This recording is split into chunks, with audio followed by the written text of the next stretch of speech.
I'm Kevin Casey. I'm a professional mixed martial arts fighter. And right now, what I'm about to do is issue a warning out to all other competitors. I don't want overs. I just expect them to happen. Fatty's gonna fatty is real. Oh, give me fucking truth, baby! Come on! Let's go! How have I been this successful in life? Ladies and gentlemen, we are back. What a time to be alive. We got New Bronx, another title shot. We got Pantoja in another title fight. We got some Raw Dog. This is a card. We've had some dog shit to slog through over the past couple months, past couple years. This is going to be fun. UFC 317 coming up this weekend. We had some stuff going on last week. I was on vacation. I saw one fight. But I was in the RV, so just, watching on my phone if I could. We stopped in a spot where we got a little reception, but it was just something to do as I was falling asleep, and it very much put me to sleep.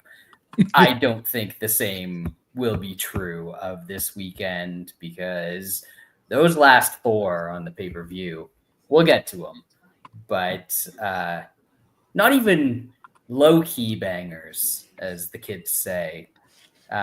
Is there such a thing as a high-key banger? They do say high key now. That's actually in the youngins lexicon now. Yeah, high key. They say that. There we go. I try never to say that because I am an old dad now. So, but they do say that now. You don't want to sound like an asshole. No. But anyway, before we fully dive in, just want to let the folks know this will probably be my last show for at least the summer, because I got shit going on. I got a life, go up to the cottage, take the RV out places. I can't be bothered with weekend sports during the summer. We'll see if I catch you back in September, but a lot of factors have me not giving a shit about MMA and the UFC these days. I've actually watched a little bit more of the weekday stuff than the weekend stuff, just because I'm around the house. It's fun. It's actually been fun too. It's something to throw on. Well, puck's done, hoops are done. Nothing else really going on in the summer. I'm not going to sit there and watch a baseball game. Guess what, Brad? You're probably going to get double the Contender Series fights starting on the next TV deal. So weekday MMA almost every day of the week for you, Brad. That doesn't count. That is the equivalent of when I'm at work and somebody sends me an email that I can tell is just like AI generated slop. Contender Series is the AI slop of MMA. Just like, get it out of my face. I don't want to see it. I don't want to hear about it. But new deal. Have they announced the details of the new deal? No, not yet. Okay. Do we know when that's coming? Few months. I said in a couple months. Yeah. It's gonna be. Oh no, Dana probably does 2 months. Donnie's 2 weeks. Dana's 2 months. 2 months. Couple months. Let you know where we're. They finally announced the boxing card. It only took like 12 years, but couple months. They had to get one of the Saudi warlords to pay for it, and they got some Zuffa boxing finally exists. So maybe 12 years from now they'll announce it. We'll see. If there's a Middle Eastern like murderous dictatorship that's ready to write a check to the UFC and Dana White, they are right fucking there. Baby. Lips pressed, just give me that money. That money is green. It is not red with blood. Yep, that is right. Anyway, as you guys can tell, I'm in a good mood. We got some Bronx fights coming up this weekend. Sean, how you doing? I haven't talked to you in a bit. Doing all right. Just hanging in there, and like you, it's the summer is short, so we need to enjoy it while it's here. So I too will be watching some of these important fights. So while I'm out camping and on my phone and shit like that, or else I'll just have to catch up with them on Sunday or Monday, and that's kind of just the reality of living up here and being a dad, the cards they're putting on, and the cards that they're putting on. It's kind of multiple things. It's not very inspiring when you look at a list of results and it's just like decision. Yeah. I mean, we shit on the cards that everybody's like, oh, there's a bunch of finishes, and we're like, yeah, but who gives a fuck? But then the worst is when nobody gives a fuck about these fights and then they go to decision. Mm-hmm. Double whammy, which is starting to happen a whole lot more these days. Yeah. I thought it was the gloves. Turns out it's just shit fighters. Right. There you go. What is Jeff talking about with me not watching fights? I watched the entirety of Jamal Hill being an absolutely incompetent fighter. So if that doesn't count, I don't know what counts. Yeah. And Ozzy, good to see you in the chat as always. I don't know if you see this tan, but like, ain't no white boy summer. It's a brown boy summer up here. All right. Yeah. We got this maple syrup macchiato, baby. Yeah. That's right. Wes, how are things going with you down in the Bluegrass State? Pretty good. It's hot. I don't know about being outside and enjoying the weather. It's 105 Fahrenheit heat index down here. Like it's this desert land right now. We've had 4 days in a row up here of 36 feels like 46. And the way I always learned it is like you double what it is in Celsius and add 32. And that's how you get the temperature in Fahrenheit. So 36. That's 115. And 46 is it's been insane up here. Like I can't even. My dog, he came from Tennessee. He's a rescue because great human being. All credit to me. Thank you very much. He can't even go out for more than like a 15-minute walk in this shit. So. We're finally supposed to get a big thunderstorm tonight, cool things down a little bit. Should be fun. But it's wild. So I don't even know how you guys are dealing down there. Well, I mean, we're not getting it. Yeah, we're pretty much all week. And once it's usually when we hit like mid-July into August around here to where, I mean, there's some years where it's 100 Fahrenheit, 115, like heat index and shit, 100% humidity. Here, it's almost like a bad Florida, like an even worse Florida. And it gets rough. You don't have any water. Well, I mean, you ain't even like you're supposed to not work. We like can't work once it gets to that like 115 area and stuff. Like you can't work because they arrested all your Guatemalans, sent them back to Nicaragua or some shit.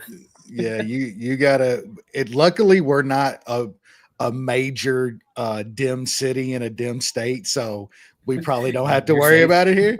Yeah, we're fine. So, but yeah, it's rough around here, and just trying to stay alive out of that heat. And we finally got some good fights, man.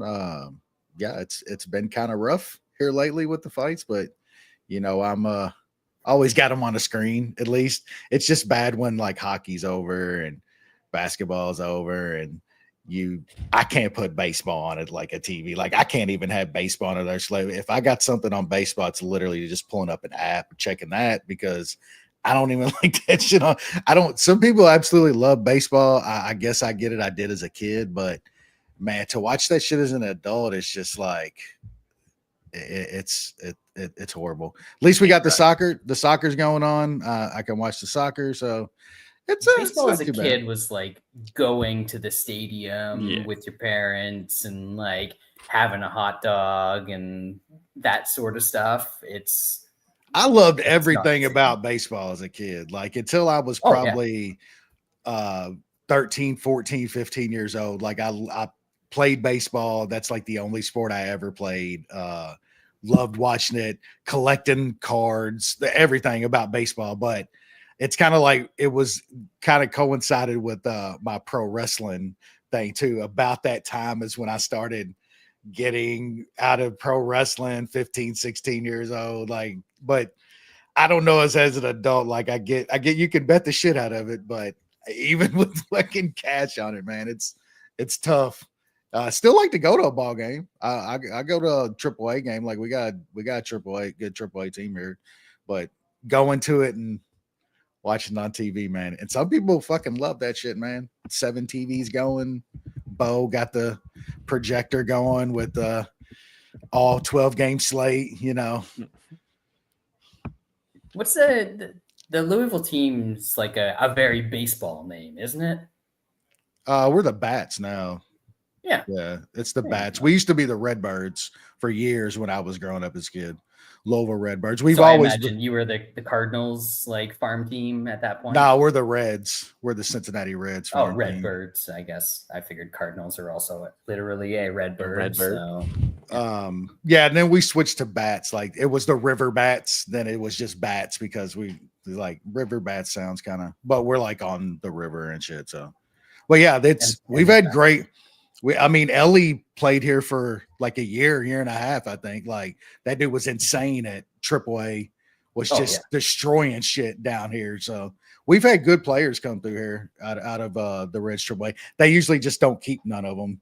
Once they get good, leave here, go to the Reds. That's the way AAA works, right? They literally leave the Reds. And once they like get called up, the Reds never keep none of their good players. They usually leave and sign somewhere else for big money and shit. So that's why the Reds have stunk for fucking ever. What a sport. LR, I have not stopped drinking. I'm enjoying a delicious sunshine blonde ale right now. It's just the tan. It keeps the red away, you know, that the sun protects the skin. It's good for me. We got some fights that happened last week. I'm sure we'll get into some of the ancillary stuff.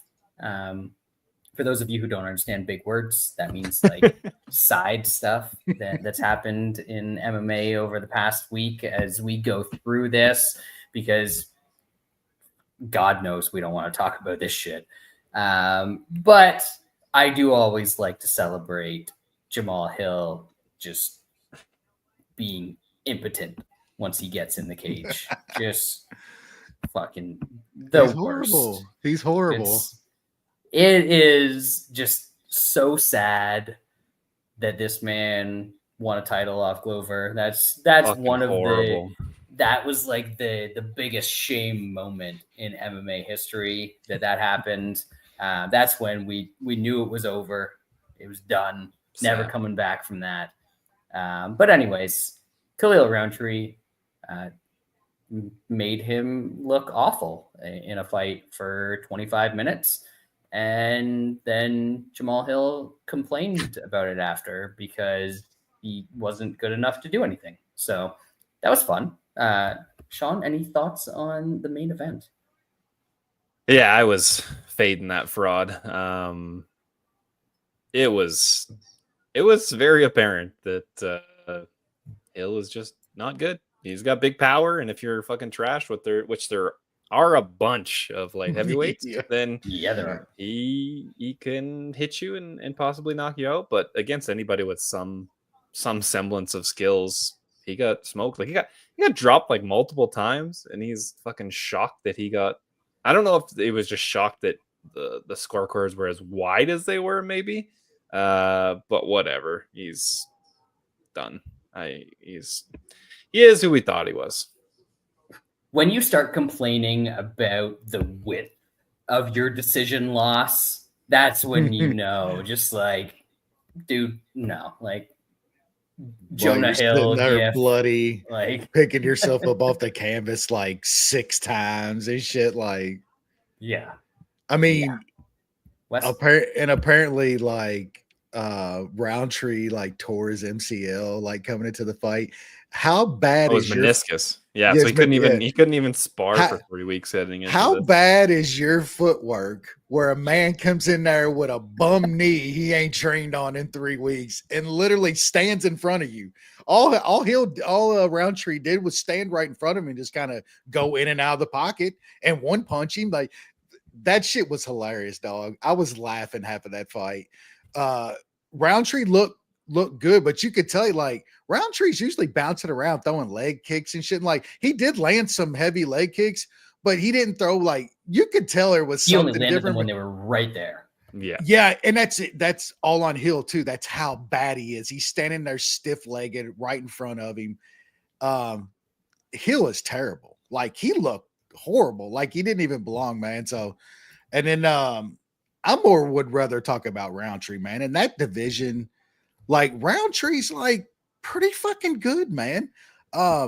We know his heart, we know his chin after the Poatan fight. His hands are legitimate. Like, he was dropping Hill with like sloppy winging punches that was landing a lot of like the side of the glove, dropping Hill with him. I don't know, man. I feel like Roundtree's gotten pretty fucking good. I don't know if he beats like an Ank or even Poatan again or anything like that, but that dude's top 5 in a shitty division like that. And hopefully he gets to fight for a title again. Roundtree seems like a really good dude and a guy that, I mean, we talked about it a few years ago, coming off of his tough season. He almost retired and shit, just quit. Like, nothing was going anywhere and stuff. And now he's like improved and fought himself up into a top 5 guy in this division that hopefully can make a tiny bit of money for the next few years. Cause just off the Poatan beating alone, the guy deserves to make a little money. I'm glad he got a main event and shit, and hopefully got paid a little bit of cash. But Roundtree's pretty good. And it's not like there's wrestlers at the top of that division or like anywhere in that division. I know that Ank leg kicks now, is the champ, but like, that dude, he could wrestle, but he doesn't. And then who's the next best guy in the division that actually grapples? Yuri can, like, but he doesn't grapple either anymore. Krylov, yeah. Like, he can stick around in that division for a while. So yeah. I think the biggest takeaway is Hill sucks. We all enjoy that he sucks, and he's going to continue to suck. Rest of the main card, Fizzy Pop takes a decision over Gift. the Bahamen. Curtis Blades takes a decision over the Kunaev. Split decision. Apparently this was bad. Who gives a fuck? The Oral Boy, one of the few to get a stoppage over Tofik Musayev with a Kimura in the first round. And I think the only other stoppage on the card. I haven't scrolled that far down yet, but great fight. Nazim Sadikov stops Nicholas Mota. Does that really count as a stoppage if you stop Nicholas Mota? Because he got fucking dropped in the first round. It was a great fight. Great fucking fight. All right. Maybe I'll I'm not. No, Wes, I wouldn't lie to you. I'm not going to go watch it. It's it's probably the fight on the card that's like worthy of a watch. Like, one of the only ones on the entire card. And finally, Muhammad Naimov, old Joe Name, is taking a unanimous decision over Bogdan Grad. Sean, do we care at all about anything on this main card? Not really. I mean, I bet Bahamondes. I'm a fucking moron. I thought the Fiziev was kind of Dunsky, but obviously the Baha man is not good enough. He lost to John McDessie. Like, I don't necessarily think you're far off on Fizzy at this point. Like he looked okay, but I mean, he got fucking out grappled by Fizzy. Like Baja just sucks. Like he's bad, but Fizzy looks like the miles are catching up big time for sure. Yeah, they definitely are. Blades tore his MCL early in the first round, but he still lost that fight. Oral B, I mean, that's a good win, but he also missed weight and had to go make it a 165 catch weight. Not a good look. Sada took off almost, getting smoked in the first round by Mata. That's not a great look, even though he came back and won. And Naimov was okay. So, in the current state of MMA, I didn't even know that the old Oral Boy missed weight massively and it had to get moved to a catch weight and all of that. Does that have any impact on a guy moving forward? I mean, he lost 50 grand because of it, but got a big win over a kind of name guy they signed and smoked him with size and power, straight up. But yeah, he definitely would have got a bonus of the night, and instead they gave all of it to Sadikov and Mata. So I mean, that hurts his pocketbook for not making weight, but other than that, I don't know. Does it moving forward though, where he makes it up the next couple times out? Fights moving forward. No, he looked tremendous. The guy looked really good in that fight. But his size and power, you could tell, it kind of mattered. You know what I'm saying? It does. That's why there's weight classes. And it's getting to the point that where there's so many things in this sport that the rule breaking. That's why I'm not getting into Jon Jones anymore, but the pearl clutching when it comes to that guy, when there's so much cheating rampant in the sport, from let's not even talk about PEDs and all the motherfuckers that were on PEDs, but just the fouls in an actual fight, the cage grabbing, the dick kicking, the eye gouging, then guys missing weight by 10 pounds and all they do is fine them a little bit of money. The fight goes on and they bully a dude and get a win. This thing that just all the pearl clutching just get we watch this shit every fight, man. Boys, we got some breaking news. We got the UFC Shanghai main event announced. Zhang Mingyang versus Johnny Walker is a 5-round main event. Ooh. I mean, they announced the good thing is there's no chance that is going 5 rounds. And if it does, it's going to be the most hilarious fight that anyone's ever seen.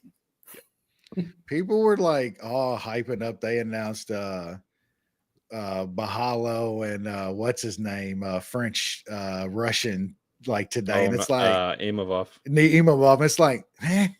Hey, the winner that's probably getting a title shot at I mean, 85. I get it's the top ranked guys, but still it's that's a fight we're hyped about. Shit, it's gonna be two dudes sort of kickboxing each other, whatever, man. Was it my turn? Yeah. Anything on the main event. The Blades fight that's wild. Come on, man. I had Blades in a small parlay. That's insane. What are we doing? Talked about Fizzy as a dog was crazy to me. Sean's right about the guy doesn't look the same, but Baja, man, I didn't get the hype. This dude's got some okay knockouts and finishes, and he gets hyped up against a dude that's legitimate Oral B weight miss. I was on Grad at plus 250, and the fight was 1-1. Grad's got a takedown on top of Nemov in the 3rd round and gets immediately reversed and lays on his back for the next 3 minutes. And that's MMA. That's current day MMA. 1-1 round against 2 generic fucking white dudes going into the 3rd round. Guy gets a takedown, reversed, and lays on his back for 3 minutes and loses a decision. That sums up current day fucking MMA. Yep. Wes, you got started talking about PEDs and stuff like that. So I went to look at when the Pico fight is happening. Yeah. The picograms are There's a little more hitting than picograms right now. That's why I said pico pounds. Fuck the grams. That's the pounds. Holy shit. That man's got veins popping out fucking everywhere. And that card, like, I thought it would be the main event, him fighting, because he's fighting like Ifluev or whatever, which is a pretty, like, that's better than most of the main events that happen.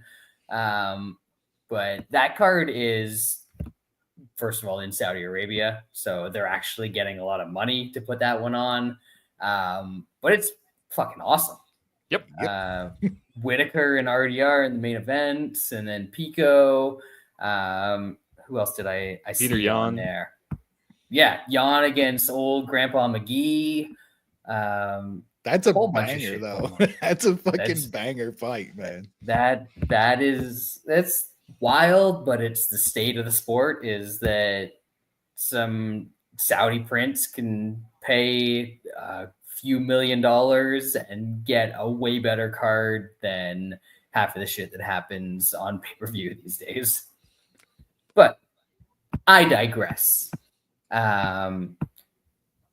Is it even worth going through any of the prelims? Like, I'm looking at the names here. No, I don't the know only who they the are. only thing that matters is Nordiev got fucking docked two points, and because he first he eye poked him twice, nothing after as that. You should, yeah, and then kneed the fuck out of him when he was on the ground. Split him mangled open, his closed eye. his eye, and they mangled it. They still didn't end the fight. The ref just took two points. Doctor's like, yeah, he's good to fight. That's the problem. Like, it should not be up to the fighter or his corner. No, because the fighter's gonna be like, yeah, I'll fight. I don't want to look like a pussy. Any kind of damage like that, it should be an immediate like stoppage DQ. Like there should have been no, like garbage. Can you go? Should you go? No, that should be it. Like, he took 2 eye pokes with 2 hard warning, no point, but then gets like blatantly illegally kneed and mangles his eye, not like red and shit, cut and swelled shut immediately. Of course, Turtle goes out there and mops his ass up like after that, but still, dude, that's another thing I'm talking about, man. We watch some of the dumbest shit happen, and it's like, if you ain't cheating, you ain't trying, baby. The ref in the fight is over talking to Herb, asking him, "Can I do this?" If you're having to ask Herb Dean, like, "What can I do in this situation?" We're cooked. We're fucking cooked. Herb's over fucking brain dead, probably staring up at the lights at this point. We are cooked, man. We see the wildest shit every week. Herb spent the last 3 days in some like opium tent outside of the outskirts of Baku, just like living the life. So people you realize don't want to Herb's ask him anything. That man's taking a lot of shots to the head too. Like, people know he's got like a bunch of kickboxing fights back in the day. Like, that guy's been hitting the head repeatedly too. Yeah, didn't he like get knocked out by Joe Riggs way back in the day? Yeah, something like it. Yeah. That's his like famous fight, I think. Yeah, love it. MMA is just absolutely wild. Special. What a great sport. Yeah. Herb Dean, 52 seconds, round 1. Smoke. At Rage in the Cage. That was an Arizona promotion back in the day, folks. 43. That man's been knocked dead. Still in there repping fights and shit. I know who they run over by a diesel. Then you got fucking Shaolin Roberto. He might already be the best ref in the game. Like, the dude never involved in the fight, always makes the right calls, takes points, doesn't fuck around. Like, can we get some more of these fucking guys? Like, I know Frank Trigg was doing it a little, but yeah. I saw some compliments for old Shaolin. Yeah. So happy to see that kind of stuff, and I think we probably need more of that. So anyway, we will move it along to UFC 317. feel free to go off on a tangent for any of the recent news events for MMA during these first few prelims. Kicking it off in the middleweight division, Jackson McVeigh and Christopher Ewart. He's bringing the bombs. Yep. One of these guys is allegedly from Puerto Rico, but this sounds like the whitest fight I've ever heard in my life, Sean. Yeah, this was supposed to be the Oklahoma City Bombers' son versus the dumbass, but the dumbass got arrested for the 350th time, and he wasn't able to get the ankle monitor off. So then they just picked up this scrub off the end of the dump truck, and now we're having a fight. So they were just like, buddy, it's this or ice. Yeah, you can come off the Home Depot parking lot in a fucking ice van. Or to a cage, motherfucker. Fight for your freedom. That's what it basically is coming down to in the States. You win, and we're not deporting you to some random country. Bro, there was a report that Christy Noam wanted to do a fucking reality show with some fucking illegals. His data done got involved. Oh boy from Spike TV. It's like I don't even have to pay these guys fucking 8 and 8. They're gonna be like, yeah, fight for your freedom. Holy shit. Oh man, hold that shit in the fucking back of a Home Depot, film it, build a cage. It'll look just like the Apex. Pretty much. Oh man. Wes, what do we got to talk about instead of this fight? I don't know what I'm watching anymore, bro. I swear I turn that shit on like you sit through this bullshit every week and then you finally get a pay-per-view. And what do? They walk out a fucking child rapist in a girdle and full makeup. You know what I'm saying? The whole crowd chanting. Like, can we get away from this shit at all? Like, I just want to watch some Mexicans fight for their freedom. Like, whew. I got nothing on this fight. Absolutely nothing. Don't care. Same. Don't. Yeah. Absolutely zero chance I will be watching that. Heavyweight division up next, which gives us a chance to talk about how the greatest heavyweight of all time, Jon Jones, retired recently. And it's just been people like Jon Jones, horrible person. Absolutely horrible person. There's no question about that. Still, no question, one of the greatest fighters that MMA has ever seen. And I say all this to mention that Jonata Denise and Alvin Hines. Alvin Hines looks like fucking Ron Waterman. Like we're back to 2001 with these heavyweight matchups at this point.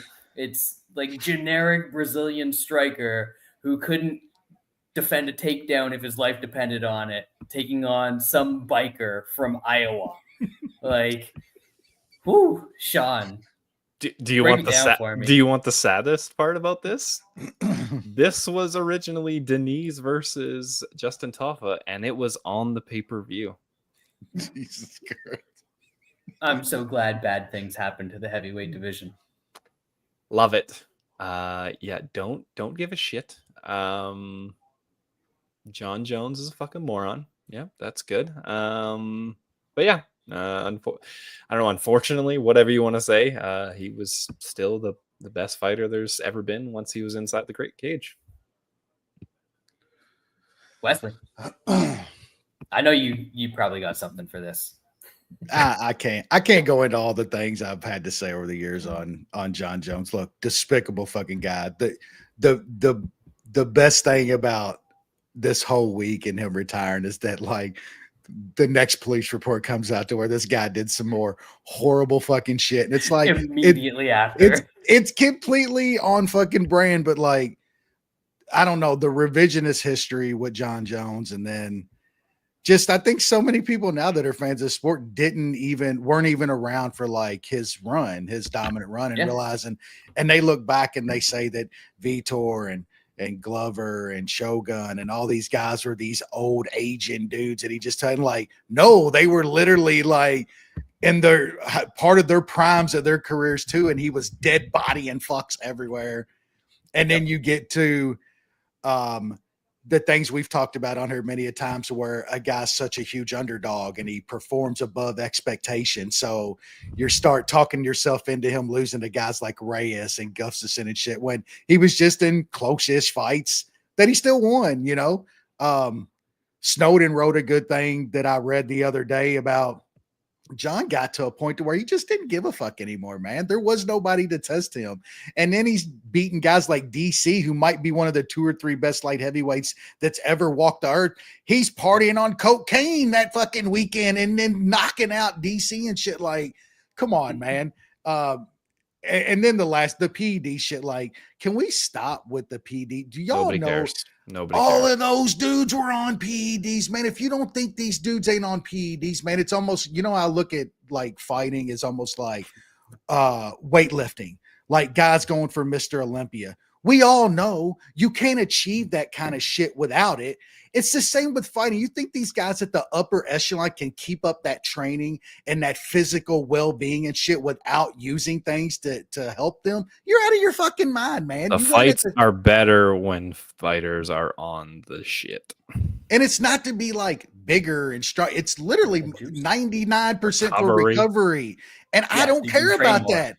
I am fine with that. I'm fine with them being the best that they can fucking be. I want Aaron Pico looking like Aaron Pico's going to walk in there fucking Saturday or here in a couple of weeks. I don't fucking want him look, you know what I'm saying? But that shit's still pissing me off that there's so many people like he can't be the GOAT because of the PEDs. I hate to tell you, Anderson Silva got popped for PEDs. Anderson Silva had fucked up tests. If you think GSP was like squeaky fucking clean, you're out of your mind. Did you see GSP back in the day? Y'all people were out of your fucking, and I don't take that away. GSP's still one of the top 3 or 4 greatest fighters ever. Get off of the PED shit, man. Like that, I hate that part about it the most. Yeah. Yeah, they're just blind. They're just choosing to be blind about that shit. And so like there was this period with Jones where like people realized that he was a horrible human being and kind of didn't like him for a while. And, you know, he was super dominant and had some boring fights, as pretty much every champion that's in that. You quit taking those chances. Does. Yeah. Yep. And then it rebounded for a while. And I think this is just another wave where people are just like, oh, like, yeah, he's a garbage person. And that's currently all we care about. But despite being a garbage person, still one of the greatest of all time. His walkout, he walked out to Marley at the Toronto card that I was at where he fought Vitor. And that was one of the cooler walkouts that I've seen. Just because he was at that point where he realized that he was one of the greatest ever and he didn't give a fuck and was just going to do whatever he was going to do at that point. And then almost got armbarred by a juiced up Vitor. But he's on PEDs, y'all. You know what I'm saying? Like that guy about juiced up by like the original PED guy, the OG like, fucking incredible PED motherfucker. And it's like, but Jon Jones was on PEDs. That's the guys he was fighting, bro. The other thing though, your Hawani's now too with this whole Tom Aspinall thing. Like, look, I get Jon Jones didn't want to step in there with. Can we remember that Jon Jones is a light heavyweight his entire career? Like he went up like beat a couple. He just put on a pot belly and went up to heavyweight. And like he's supposed to go. They want him to step in with Ngannou and fucking Tom Aspinall, legitimate like 250-pound dudes and shit. But if he doesn't, it tarnishes his entire career just because he did. Like Hawani literally, like Hawani sucked the nuts of Jon Jones for a fucking decade. Stuck up to like kind of talked away all the bad shit Jon Jones did. I don't know if he remembers that, but he did that for a fucking decade with Jon Jones. Now Jon Jones is the worst because he ducked Tom Aspinall. That's his entire spiel this fucking week. Jon Jones tarnished his entire legacy because he wasn't just fighting. making content. He's in the content. Exactly. He's not a journalist. Yeah, it's rage bait, and it had me raging. Like it got you. It worked. He got you. You need to move up to Canada, Wes. You're going to be more chill up here. I guarantee it. Be happier. Anyways, let's move it along. We've got some fights to actually talk about. Sort of, I guess. Niko Price, he usually has weird things happen when he fights, and he's taken on Jacoby Smith, who I assume the commentary will describe as an athlete when they fight at welterweight. Explosive. Sean. I mean, Rogan's calling these. You know he's going to be talking about that stuff. The sad thing is this fight's probably not going to last long enough till he brings up, it's a lot of, it's got to take a lot of oxygen to pump through those muscles. Because Smith probably gets him out of there pretty quick. That's science. That's the kind of advice that RFK needs right there. Yeah. Yeah, it's wild to see this guy who has one UFC fight. He's minus 2,500 against Niko Price, but he probably gets rid of him because guy seems pretty good and Niko Price is pretty washed, but it's still a crazy number to see. Well, is that real? Yep. Yeah, Yep. What? Yep. Under 1.5 is minus 270. Yep. Yeah. Okay. I'll Wes. I'll bite my tongue for now.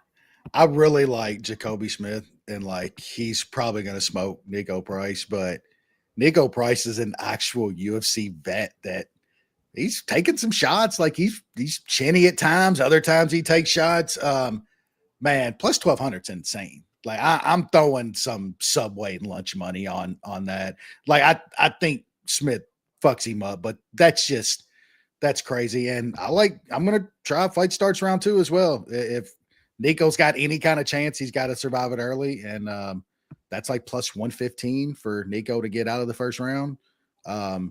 Good chance he gets smoked, but I'm going to take a little shot on that.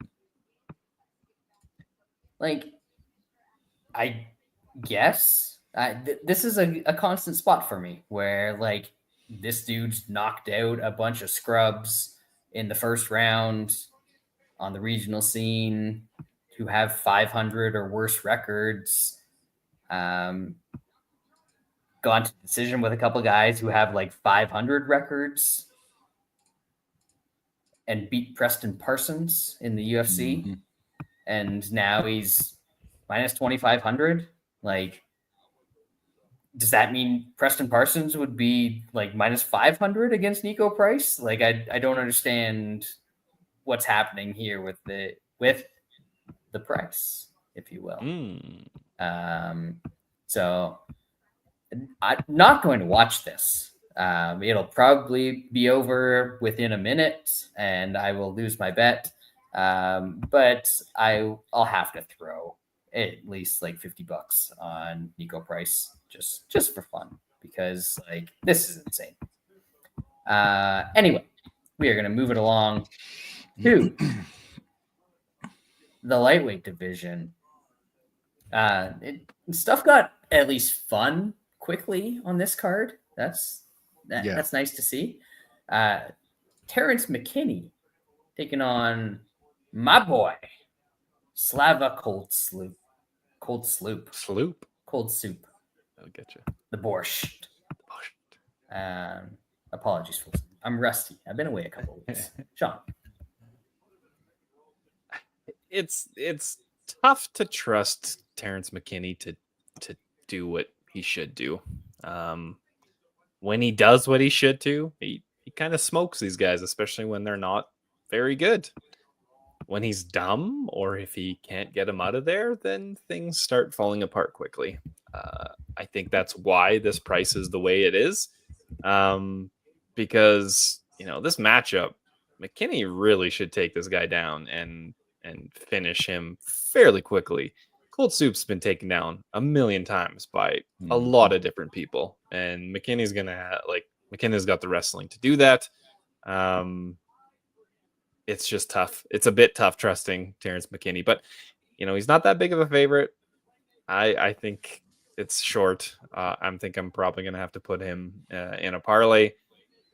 we were talking a bit before the podcast. McKinney in round one sub, which, you know, if he is grappling, that's probably the way to go. And yeah, Aussie, you're right on the number. Plus 400. There's plus 500 out there. Mm-hmm. I think that's Brad was already had his fucking eyes on that. Yeah, that's what you should be looking at. Wes. Yeah, I'll keep it quick. I pretty much everything Sean said. I think you got to look at McKinney here. Slava just gets taken down. McKinney should end this fairly quick. Yeah, I was thinking Slava maybe survives around, but yeah, the more we looked at the prices and stuff, that McKinney round one sub is kind of wild. That's something you absolutely have to take a little bit of.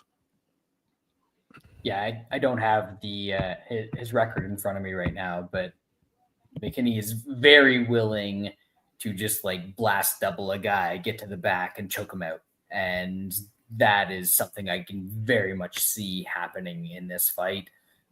So McKinney round one sub plus 500. As Ozzy said, the just the regular sub prop at plus 400, and those are both great.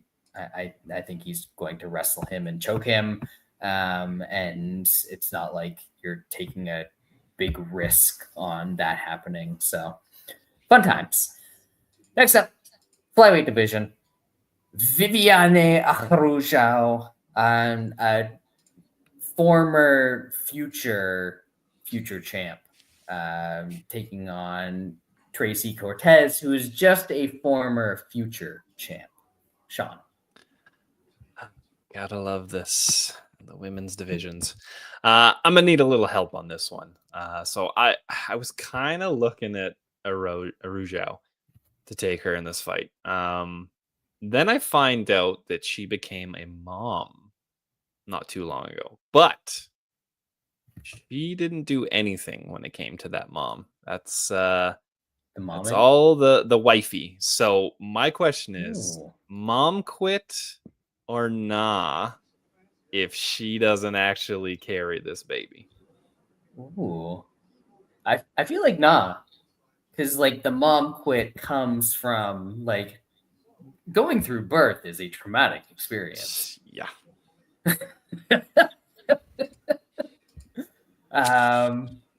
Like witnessing it is like not great. But like not the same. So hard nah. All right, I might maybe half play on Vivier Rujo at plus 220. I do not think Tracy Cortez is that good. Rujo is not that good either, but I think she can use her defensive grappling, and this is a close fight. Wesley. Yeah, line's dumb. It's too wide. Rujo could definitely make this close. Grapple a little bit, grind, and get a split here. I'm taking a little bit of that plus 220 as well. We gave this fight a little bit more attention than the typical, like just say women's dog, because like it's a better fight than most of them, but it still falls into stereotypical take the women's dog. Yeah. Dog or pass. Just shout out to our boys, Cody and Paul, and our boy Dan, who's taking over the show. Mm-hmm. What do we have up next? Oh, this is like the dog walk fight of the card. The last two combined. It's gonna be a banger. It's gonna be a banger. I don't know if you want a dog walk unless you want something to watch while you're dog walking. Mm-hmm. Maybe. Because I know I want to be back in time. Maybe I'll wait until after the Hoboc fight. And we'll do it like through the start of the pay-per-view, and that's okay. Yeah, all right. We'll stick around for Hyder Emil taking on Jose Delgado in the featherweight division. Sean. Yeah, I don't really have too much here. Like I said, this should be a fun fight. I don't know at this point who's kind of the better fighter. Is Delgado going to be able to get Emil down? He's shown okay takedown defense, but on the feet, this should be fun. Both guys throw a ton of strikes, so should be a fun one. And I'll just watch and hopefully enjoy some violence. Wesley. Yeah, kind of the same for me. Yeah, I think both guys are going to throw down. I know Emil did get that win over Young Lee, but man, Young Lee hitting a couple times. Like those guys were back and forth early before Emil ended up knocking him out in a crazy fucking round. Delgado seems like a little more tight and stuff with his striking when he does throw and shit though. So I kind of lean Delgado, but it's not something I want to lay minus 150 on. If that gets down closer to a pick 'em or something like that, I'll probably take a little Delgado. I think he's the slightly better striker at this point. This falls into the category of a fight that I think I'm going to see a lot more over the next year, 2 years, 3 years, forever at this point, where like these guys have a bunch of wins in the UFC, but they're over a bunch of shitty guys and they don't really mean anything to me. They're kind of just like glorified regional wins. They're all the same. Exactly. So I don't have an opinion on this fight. I want to see both these guys fight somebody real and see what happens. So nothing for me on this one. And we'll move it on to the prelim headliner, Jack Hermanson taking on our boy, confirmed, Hoboc. Sean. Love it. This one's just gonna be a pass for me. If Hermanson wasn't coming off just a giant fucking layoff, I mean not giant, but it's almost a year and a half, and supposedly he was just battling injuries and wasn't sure if he was ever gonna fight again. Like not great things that you want to hear. In this matchup, like I think the wrestling is gonna probably cancel out. This is gonna be on the feet. Hoboc has more power. Hermanson probably has the cleaner strikes, even though he's not an amazing fighter. Does Hermanson survive the early big bombs and take over? He's kind of had to do that a couple times recently. So I'm probably gonna pick. I'll pick Hermanson.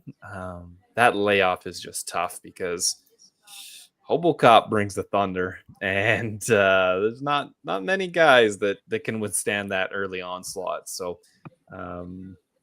if it was a little bit different for Hermanson, then I'd probably betting him, but the line probably wouldn't be where it is if that was the case. So I'll just stay away. Wesley. Yeah, long layoff for old Jack, and coming off like a massive win, like all the shit surrounding his last win over Pfeiffer, just the hype job, and he was a decent dog that we all got to cash as well. Mm-hmm. Yeah, that was a big win for him. Then, like Sean said, the layoff, the stuff happening after that fight. All things being equal, if this was a year later or something, that's a good line on Hermanson. I think he's a tough matchup for a lot of guys, man. He got a decent chin, decent defensive wrestling. But man, 36 or something now? He's up there now, 37 at this point. Hobo those fucking hammers, man, and gets after you. Like, he's not going to let you rest. I got to side with Hoboc in this spot, but man, laying minus 220, we've seen Hoboc fucking blow some spots, man. Like fights that he's looking good in, fights he should win. This is just a guy that can make it tough. So yeah, there's just a lot of unknowns, man, in this fight for me to lay that kind of price on Hoboc. But I got a feeling Hoboc does something crazy in this fight. I think Hermanson at 37 is just starting to get a little old at this point. Long layoff and a lot of shit. So it's just a big number. So Hoboc out for me, but probably no bet. I don't think he's gonna win, but Ozzy just threw the Hoboc sub plus 900 in there. Always big. It's always big because he never does it, even though he can. Yeah, and I bet that. But could he? But could he? Anyway, I'm a big Hoboc guy. I think everybody knows at this point. I think Jack Hermanson wins this fight. I think like he could, as long as he can still move, he wins this fight. Because Hoboc, he's amazing. The man split himself open, showed us his fucking like gears and shit inside his forehead back in the day. Incredible fighter. But he's a little clumsy. He's very much a Hoboc. Like that man just plods forward. And I think Hermanson can just move, kick him. Like it's probably not going to be the most exciting fight to watch, but I very much think that Jack Hermanson can take himself a decision here. So I might have to bet him because, like, I hate to take advantage of my boy Hoboc, but sometimes you got to do what you got to do. ACAB and all that, right? he's still the police. Anyway, main card time. We're gonna kick it off with like the promos and all that sort of stuff. So this is absolutely whenever Hermanson Hoboc finishes, that's dog walk time. And you don't have to worry about missing much when you come back because we got Peyton Talbot and Felipe Lima. And I'm going to go grab a replacement beverage while you guys talk about this one. Sounds good. Yeah, I don't have too much here. I unfortunately was not with you two gentlemen and cashed an absolute enormous ticket, fading banger Talbot last time out. So that is very sad. I think Lima's pretty good. Talbot, I think, is a little bit more of an unknown. But I don't know. It's tough. These guys are pretty young, and they're just very green, and they can make some pretty good leaps in their ability between fights.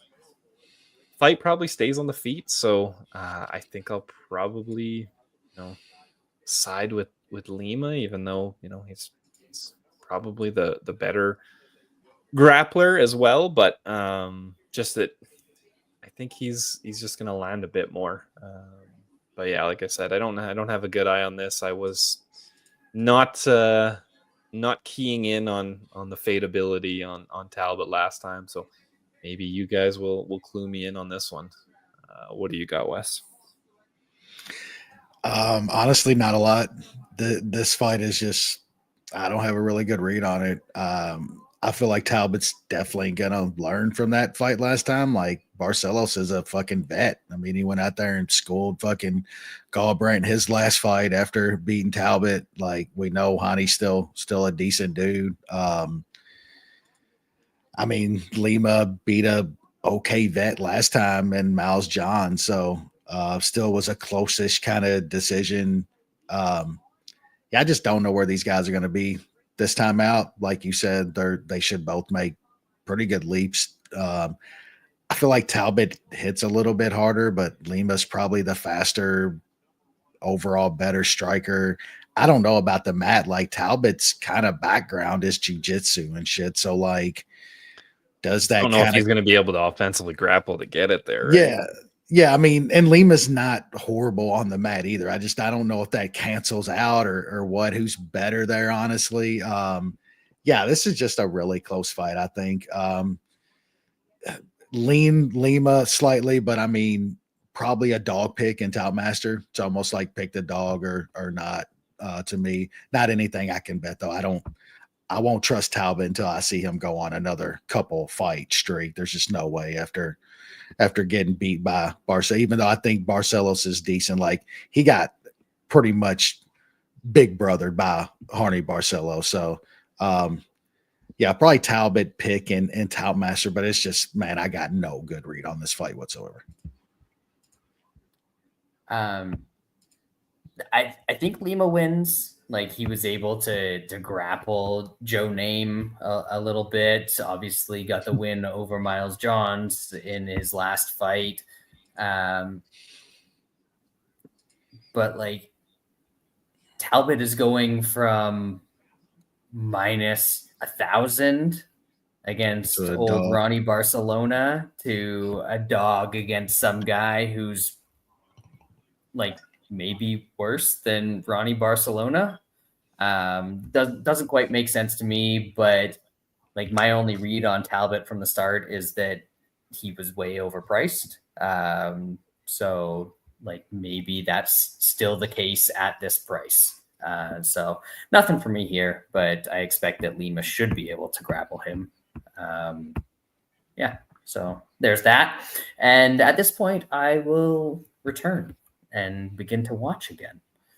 Benny Dariush, Renato Moicano, lightweight. This feels like a rematch. Is this a rematch, Sean? It's just been booked multiple times. Right? Yeah, it is not. Yeah, it's been booked. Feels like a rematch. Yeah. Anyway, what do you got on this? This one's fun. It's gonna be fun. I honestly just don't know. These guys are very similar, like age, stats, game. Like they chins. Like, generally speaking, like for the most part, these guys are, having success when they can get their opponent down. That's both kind of their games. Who has the better defensive wrestling? I guess Dariush, maybe a little bit. Yeah, Benny. So, like, is this going to stay on the feet? Is Dariush going to be able to get Moicano down? It's possible. I don't know. I think Moicano has the better striking, the bit better, more power. But yeah, it's a super close fight. Like, the odds obviously say that. I think I'll pick Dariush, but yeah, like I honestly just have no idea. These are just two vets that seem to be very evenly matched and very similar games where I don't know honestly what's going to happen at all. So I guess I'll just sit back and enjoy. Wes? Yeah, it's wild. I think Sean's really right on that, because it's like they both have like kind of a sketchy chin. They both have like okay power. Like, if they hit you clean, they're going to hurt you. I do think Dariush has a better opportunity to end up on top of Moicano, though, if it gets on the mat. And I think if Dariush kind of fights his normal fight and style, that ends up happening at some point. Moicano's pretty decent defensively off his back, though. We've seen him on his back quite a bit. RDA. He can usually be pretty good defensively there, though. But like Dariush should do some ground and pound and shit. He's not one of those jiu-jitsu guys that's just going to like try to get a sub for 3.5 minutes and it never happens. So I lean Dariush in this fight. I think I bet him, or was going to bet him, the last time it was booked when this fight got canceled for whatever reason. But man, it could go the complete opposite way. So this is probably a pass for me. I'm going to pick Benny, and I think he gets it done in that way, but man, it's tough. Maybe if this goes up into a little bit of plus money, like I think he's even money now in most spots, maybe. But yeah, it's a tough fight. These dudes are like almost mirror fucking images of each other. Yeah, I think this is lined correctly. Like, it's a pick'em fight, and the over 2.5 is a pick'em. And I look at it and like, well, neither of them has huge power, but they both kind of have shaky chins, and like it could turn into a grappling match, and that's almost certainly going to go to decision. So like, I just could really see any outcome in this fight. I have no desire at all to bet it. But I am hoping it's like the more fun. They just end up trying to strike against each other and kind of get cracked a bunch like old guys tend to do. So. Looks like two drunks in the second round, stumbling around, both of them half out. That's probably what it's gonna end. That's probably what it's gonna end up being. Let's go. Yeah, that's what we all want. Next up, almost certainly gonna look like two drunks, but like two like these guys are just getting into the bar scene kind of drunks. Just little skinny rail dudes that are throwing themselves around. The old Raw Dog taking on Joshua Van in the flyweight division, Sean. Stupid. It's a great fight. I think Raw Dog kind of gets disrespected by the betting lines. I know he was a sizable dog when Cop was the matchup, and even this one, he's the dog here again. This guy has lost, in the last how many years? 6 years. He's lost to Brandon Moreno. He got hurt in that fight, and he's lost twice to Pantoja. And the last time he fought to Pantoja, that was a fucking war, and it was a very close fight. Close as it gets. Yep. And Pantoja, the style matchup is a good one because Raw Dog, as we know, is the takedown defense is very bad. Is Josh Van gonna, consistently go for takedowns in this fight? No, I don't think so. No. So if this is gonna be on the feet, Raw Dog is very, very good on the feet. So I like Raw Dog here. Ozzy mentioned it in the chat. This is Van's 9th UFC fight in 24 fights or 24 months. That's a lot. Like, I know he's young, but that's still, he's still cutting weight. I don't know how big he is. Maybe it's not that big of a cut, but you're still going through fight camps. You're cutting weight. You're taking fights. And, he did get clipped in the Johnson fight and put out while he was ahead. Man, I like Raw Dog. I mean, the Raw Dog it can be sketchy at times. The takedown defense, I hope that isn't a worry in this fight. And he just kind of has some weird injury stuff from time to time. So maybe that's factored into the line. But I'm taking him. I got 2 units on Raw Dog at plus 105. Wesley. Yeah, it wasn't just a couple of weeks ago. I was absolutely slobbering Joshua Van. And I think rightfully so. I think he's in really, really tough in this spot. Like, big step up. Props to the guy for taking this fight on very short notice, pretty much a few weeks notice. I think he's in deep here, man. I think Raw Dog feast on guys that just want to be technical kickboxers. I think he feast on that. He's going to turn this into some wild, crazy shit. And when we watched Van get like clipped by Charles Johnson, it's because Charles Johnson actually like does some of the dumbest shit out there. He's throwing some of the dumbest shit. He's just acting crazy and shit. Raw Dog is like a kind of controlled version of that, but he's going to turn that in that kind of fight.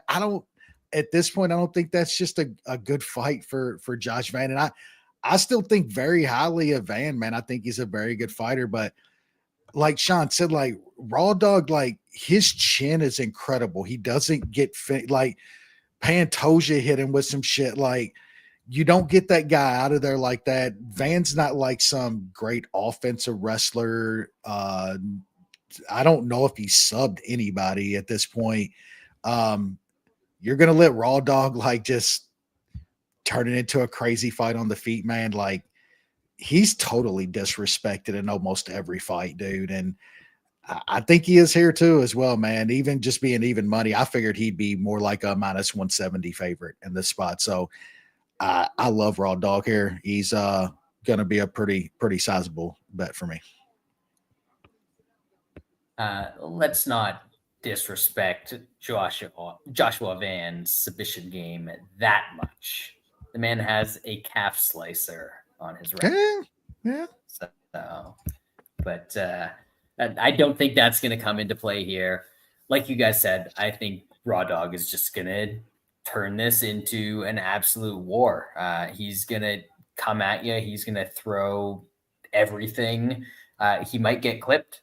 If he does, he's going to go to his back and he's going to go for submissions and scramble, and like you just can't help but put on exciting fights. And I think this is just going to be two guys kind of colliding and seeing what happens. And I think the eventual result will be Josh Van taking a little desperation shot into like a front choke of some sort that Raw Dog wraps up. So I think I'm going to take a little plus 800 sub for Raw Dog, because that seems a little high to me with how this fight could play out. Maybe if you want to get real spicy with it, round 2 could see that happening. So anyway, going to be a fun one. Next up, another fun one, flyweight division. Look how exciting it is when it's all like lighter guys that are actually kind of good at fighting, but kind of flawed and fun anyway. It's wonderful. Pantoja defending his belt against old Steve France. Sean? This should be fun. We're pretty big Pantoja guys, and he's very good. He is a little scary to watch if you're backing him at times. Obviously, the last time out against Kaya Sakura was a no doubter, but the Ursag fight, the Royval fight, he's just in absolute wars. He is 35 now at 125. That's getting to be concerning with the damage that he does take in these fights. He is just a warlord. He presses forward. You gotta kill this dude, and not many people can, and they haven't for a very long time. So Kaikara France does have the power at 25, possibly to get Pantoja out there. He's shown fairly good takedown defense, but there's nobody at this weight class that can backpack a guy like Pantoja. He doesn't always have to just get a double leg or a single leg. He'll hop on a back from a weird position, and then it's kind of all she wrote for that round at least, and it could be even worse than that. So I like Pantoja to survive. I think the first round is going to be a bit sketchy. But if he can get through that, then I think his pace and his grappling and his pressure are just gonna absolutely wear out France, and maybe he gets a later sub in the 3rd or 4th round. Wesley. Yeah, I know we start talking about age when it gets up to mid-30s when it comes to this guy, but I think Pantoja is one dude that like doesn't rely on that sort of like what the youth gives you in any sort of way. Like he doesn't use any kind of speed or anything. You know what you're getting out of that guy. He is zombie walking forward. He's going to get a hold of you. He's going to throw a lot of punches. He's going to grapple. He's going to scramble. He's going to try to backpack you. Look, France can hit hard, but I've watched him go life and death with Albazi. I watched him get liver kick stopped by Brandon Moreno and shit. Like, are we serious here? Like he's going up against one of the greatest ever at this point at this weight class. Like he better knock out Pantoja in the first round. He better knock him out in the first round, because if he don't, I think it's going to be just a brutal fucking beatdown for him going into the 2nd, 3rd, whatever round. I think Pantoja gets out of that first. And just starts putting it on France. He's going to get a hold of him. He's going to work him over. I think he gets a 3rd round sub, 4th round sub in this fight. This feels like one of those where we're going to look and be like, damn, we got Pantoja again at minus 250. You know what I'm saying? Like, I just think it's going to be another one of them. France has got to catch like the one shot, the lucky shot, I think. I don't see, however, how else he's going to do it. Like he's beating the Eggman and shit. He's losing to these other guys at this level, dude. Like now he's only like Pantoja's minus 250 to him. Like, look, Kai Asakura is a legitimate fighter. Pantoja ran through him like butter. If Pantoja fights that fight against fucking France, that fucking game plan, he's going to do the same thing. So I like Pantoja quite a bit in this fight. Yeah, and Asakura is a guy that wants to fight a similar fight that old Steve wants to fight. Like that. That's what works for Pantoja in a lot of cases. If you come forward against him and you're aggressive, you're probably going to hit him. Like defensively, he's not great. But if you let him dictate what's going to happen, then I think it's not going to go well for you. And yeah, I like Pantoja in this one. Don't want to spend too much time on it. So we can move on to the main event of the evening. Let's go. Lightweight championship. Oh no. Oh, Brad got too excited. Islam's a coward, didn't want to face Joe Bronx again. We all know it's okay. You know, we don't have to talk about it. But we've got Ilia Topuria, who is the pride of Spain or Georgia or I don't know, pick a country. It doesn't matter, whoever you ask. He's taking on Charles Oliveira, the single most entertaining fighter in UFC history. Gets another justified shot at the UFC lightweight championship. Sean, take it away. So I've bet Topuria an absolute shit ton in his UFC career. I backed him against Volk. I had the under in the Holloway Topuria fight because I thought he was actually going to take Holloway out, and he did. He is very fucking good. I think this line is disrespectful. This man is coming up in weight, fighting a guy, a former champion, who is one of the most well-rounded fighters in the light heavyweight division. In the sport. Really, in the sport. In the sport. It's been insane seeing do Bronx learn how to wrestle to go along with his elite jiu-jitsu. And I honestly think that he is going to test that grappling really quick in this fight. I think he comes out, presses forward, and shoots a takedown and see what Topuria has. Topuria got taken down by Bryce Mitchell. I know how that fight ended, but Bryce Mitchell did get him down, and Bryce Mitchell is now a 135er. Yep. This can all like wrestles a lot in the same way as do Bronx with like the body lock stuff. Yeah. And Topuria did stuff a bunch of takedowns in that fight, and obviously finished it how he did. But I'm very curious now. Topuria is elite. The striking is elite. The grappling looks very good, but this is a big fucking test. And I know that, you know, the Sarukian fight happened. If that's 5 rounds, I have no doubt in my mind that do Bronx wins it. The Islam fight, that was a very bad performance, weird performance. He didn't fight like himself, got clipped. It can happen. And Islam's insane. Like, and Islam, who is who he is. Insane. Yeah. So this could be over very quick. Ilya's talking about it ending in 2-3 minutes. Do Bronx does get clipped. These 55ers, is anybody putting him clean out? Not that I've seen. Is a 45er coming up gonna just absolutely knock him dead? Because if you don't knock him dead, good luck to you. And then if this fight goes longer, I think it's very interesting. I think do Bronx can out grapple this guy, and that is a fucking scary dude if he can out grapple you. And I think do Bronx's striking is going to be enough to keep him honest. So call it a homer bet, call it whatever you want. I got 5 units on do Bronx at plus 380. He gets nuked, but this is wild to me against a elite fighter.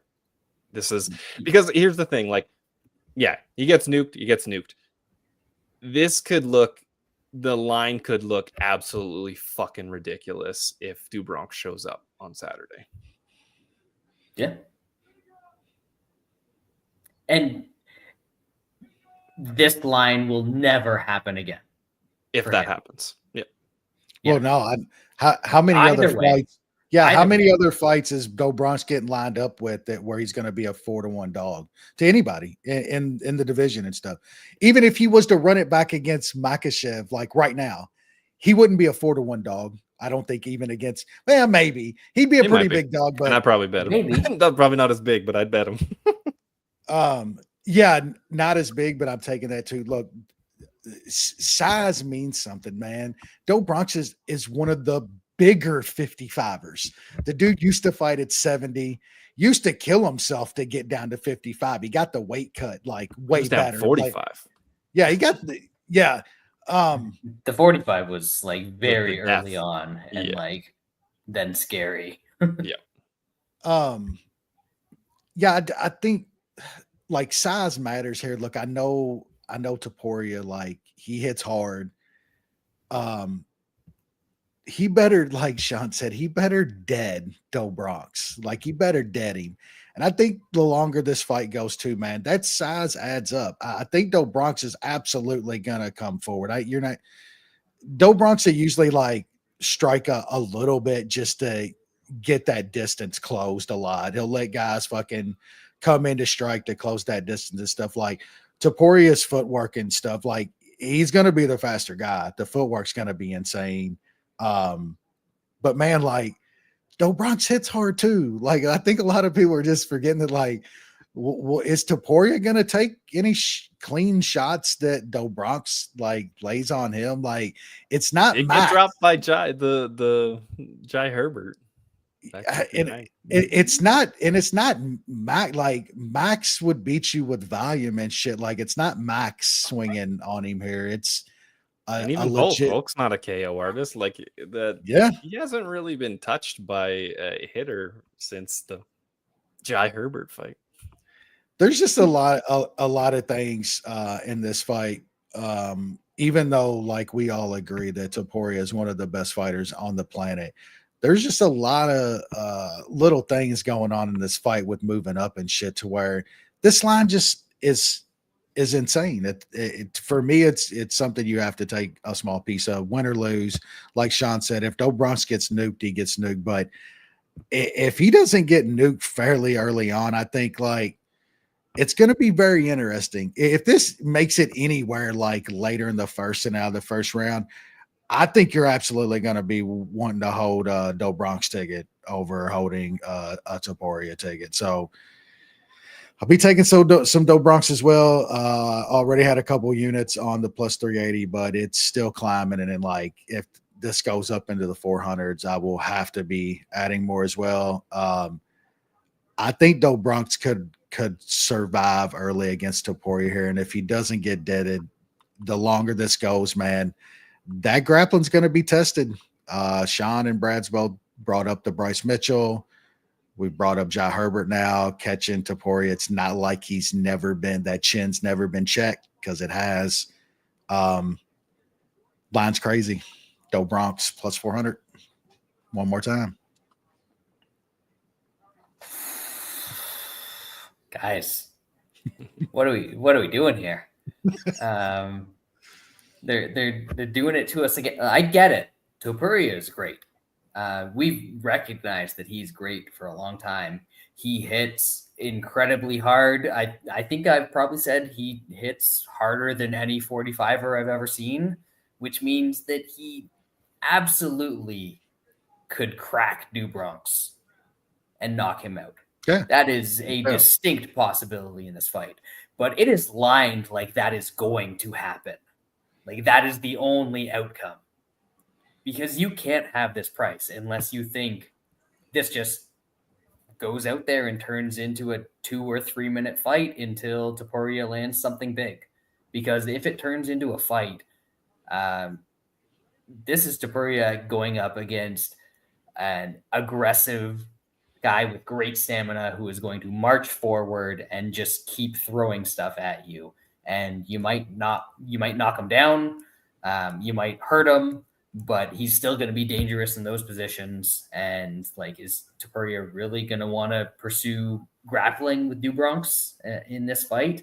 I'm not sure that he is. So then it's just going to give Do Bronx another chance to get up and march forward, get hit again, or just get to the point where he can get inside and grapple Topuria a little bit, or just overwhelm him with some strikes and force a desperation shot and then do Bronx shit. And I don't think the inside the distance makes much sense here because it's like plus 450 versus the money line, which is plus 400. But I've got a question. I can't come up with the answer. Who's the guy with the most submission wins in UFC history?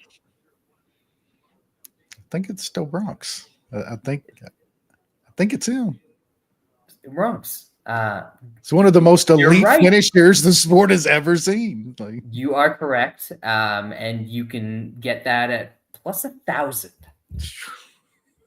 You can bet on Charles Oliveira, do Bronx to win a fight by submission at plus 1,000 right now. And like, granted, could get knocked out in the first 2 minutes, cold. But you're getting the greatest submission artist in the history of the UFC, still like somewhat close to his prime, to win in his typical fashion at plus 1,000. You got to take it. Going to take the money line as well. Do Bronx plus 400, consensus bet of the week.